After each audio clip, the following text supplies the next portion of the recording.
Hey everyone, Tiffany here. I just wanted to hop on and record a quick video. Um, I realize it is the 4th of July week, so people may be traveling or doing lots of different things, but wherever you are, I hope that you are safe. I hope that you are healthy and ideally with loved ones, or just taking some time to relax this week with the short work week. I realize also that the class has started, so hopefully you have had the opportunity to jump in and start the discussions. I just wanted to put a couple reminders. I know typically we have 2 to 3 discussions a week. Usually the first discussion is on Wednesday, due by Wednesday at midnight. And then that one includes, answering whatever the questions are and providing kind of your autobiographical feedback and thoughts as you answer the question. You're totally welcome to put citations from the text and also the article or whatever content is linked. And then in the response as well, which is due typically Saturdays by midnight. You want to make sure to include the Goldenberg text somewhere in there, along with the citation to that text. But yeah, just a couple things too. I realized I went in and edited module, I think it's module 2, when the presentations are listed, because there were some discrepancies as I was looking in Canvas, and a student brought that to my attention. So thank you so much for doing that. Let me pull that up. So the week 2 group assignments, everybody should be in a group. Groups are 1, 2, 3, 4, and 5. And I put that on in now the directions, the module directions. It says group 1, chapter 7, group 2, chapter 9, group 3, chapter 10, group 4, chapter 12, and group 5, chapter 13, with the corresponding chapter kind of titles. And then so also when you look under people and then groups, which let me see, I want to just make sure. Oh, let me go into student view actually, because I want to make sure that I don't show you something off. Oh, come on, spinny wheel. Student view. Okay. So now I'm in student view. I know my view looks a little bit different than yours, and I want to make sure it matches what you see on your end. So when you do go to the people tab, then there should be everyone in the class, but also when you click on groups, now it should be clearer that group 1 is chapter 7. And when you click that, it has your group members, so on and so forth. And then 2, as you go down, you will also see your multifamily groups. Those are separate from your chapter presentation groups. And those are 6 weeks. Yeah, 6 weeks. So starting week 2, you'll meet with that group. You'll want to set up a time with your group mates in that group. And that's kind of a process group. That's something where of a small group where you will record on Zoom. And that's a time to kind of reflect on your learning for the week, also to take a look and just check in with one another kind of as a small group for support, and then a chance to focus on one person and practice some reflective listening, some active listening, and so forth.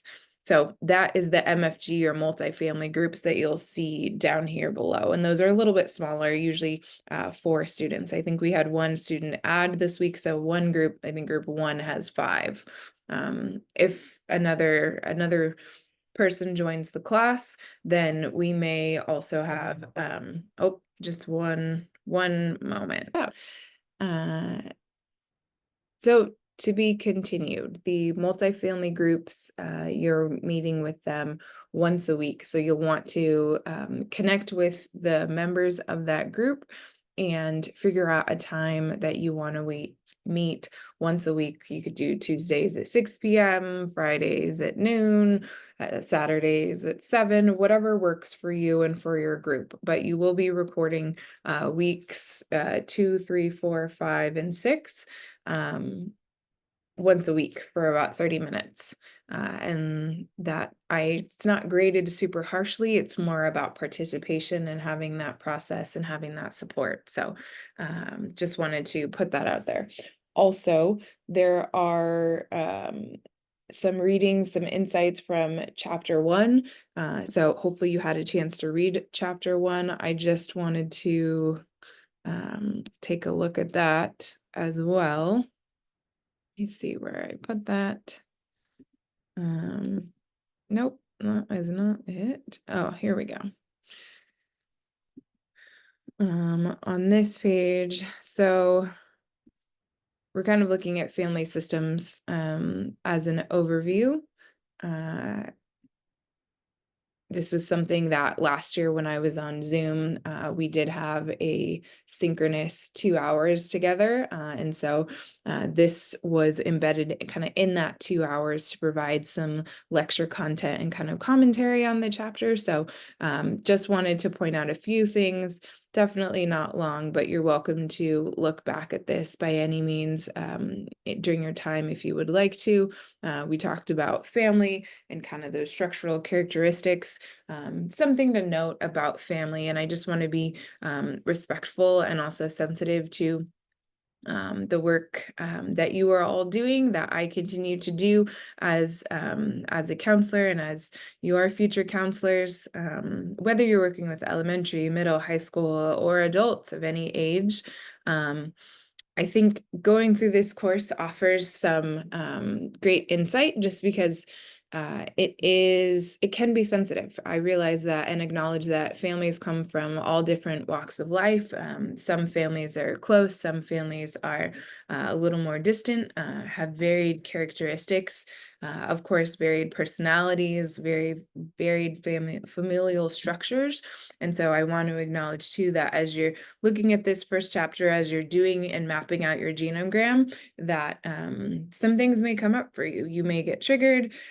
You may have feelings and emotions about it. Totally normal, totally cool. That's part of why we are opening this up and starting this work. And I'm sure you've done and examined in similar ways in other courses. So this is one way that we have the opportunity to look at our own family history and examine and see where we come from and some of those characteristics. Inevitably, when we work with students of any age and their families that love and support them, or students who are in isolation and really need that support because maybe we're the only positive person they have, and that's a reality as well. Is that our own lives and families of origin, they're in our heads and they're in our minds and they're in our bodies when we work and interact with students. And so kind of just having reflected and coming to terms with our own history and our own process, for me has helped equip me to be more present and also to not I guess, engage as much in countertransference into the lives of my students and families, but to be able to sit sometimes in the uncomfortability and in the issues and be cool and be okay and to hold space for them. So yeah, just wanted to offer that. Family systems and its kind of the fundamental concepts are that the whole is greater than the sum of its parts. Families are complex. Each of the different members too, as you are doing your genogram, affect one another intentionally, but often unintentionally as well. And that as we look at these feedback loops and for therapists and counselors kind of alike, we have the opportunity to see what the triggers are and see kind of reactional patterns and things that come up for our students. So just some things to think about. Families are diverse. There's younger generations, older generations, roles constantly change.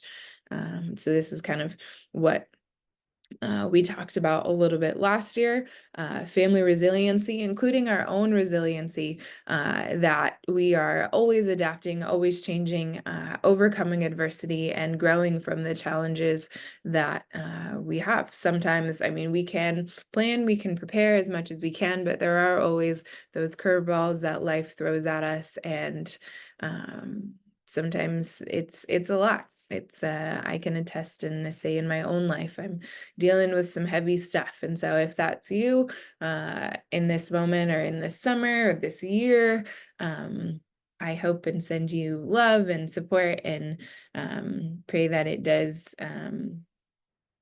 foster your resiliency, but also that you have loving and caring and supportive people in your life to lean on, whether they are your family of origin or chosen family. I hope that those people are there and that they're helping support you. And then we had kind of shared some examples of resilience, and then also acknowledged our gender, race, ethnicity, and family therapy, kind of how those fit in. So there's that if you want to take a look. I realize, and it's awesome to me that we come from so many different varied backgrounds and ethnic regions and spaces and places, and that we all get to offer that to each other in this class as we're discussing and offering up discussions. Of course, we want to make sure those discussions are respectful, but of course, we may have disagreements and different shared, maybe similar shared experiences, and maybe very different varied experiences. But as long as we're respectful and we're contributing with just grace and respect and maturity, I think everyone will do awesome in that respect to our presentations, but also mostly like our discussions. So also just the cultural diversity of the family and awareness of that, no matter what community you find yourself working in or with what demographic. We'll continue to talk about in this course the importance of cultural awareness within our own upbringing, and then that too of how to support cross-culturally. Maybe there's language barriers or differing beliefs, religions, cultural backgrounds, cultural values. That's something that you are bound to run into as a future counselor. So just being aware of those and having an open mind and heart to love and respect whomever comes to you for support, I think is really important, and can really offer a lot of hope and a lot of peace to students of any age that you may be counseling. And then just some shifting perspectives of family therapy were listed, from individual psyche to families. It talks about the origins of family therapy, and where, in the 50s and 60s, kind of how some of that unfolded, cybernetics in the 70s, and kind of a shift from individual to family, which was neat to see. And then the identified patient as seen from different family therapy perspectives. So we have individual, we have family approaches, we have group approaches. I'm saying within the context of schools, we often see individuals. I often see individual students, or maybe a dyad of students, sometimes a triad, but I would say individuals, and then group/classrooms lessons are common, depending if you work in the K-12 classroom lessons. I think in the elementary and middle school realm are really prevalent. High school, maybe not quite as much. You probably would see individual students. And then also their families at any age, elementary, middle, high school, maybe less so in kind of the college and career aged folks, but just good to be aware of and know that whether you are supporting an individual, whether you're supporting a dyad of students who need support or need some conflict resolution. I see teenagers with hormones needing conflict resolution all the time. So that is both a joy and a frustration sometimes, but that's okay. Anyways, so that is kind of just a summary of chapter 1. Hopefully you found some good nuggets in chapter 1 on your own. I just wanted to offer that for you as well. But if there are questions or you would like to connect via Zoom, definitely reach out to me, and I will be in touch. So hope all is well and take care.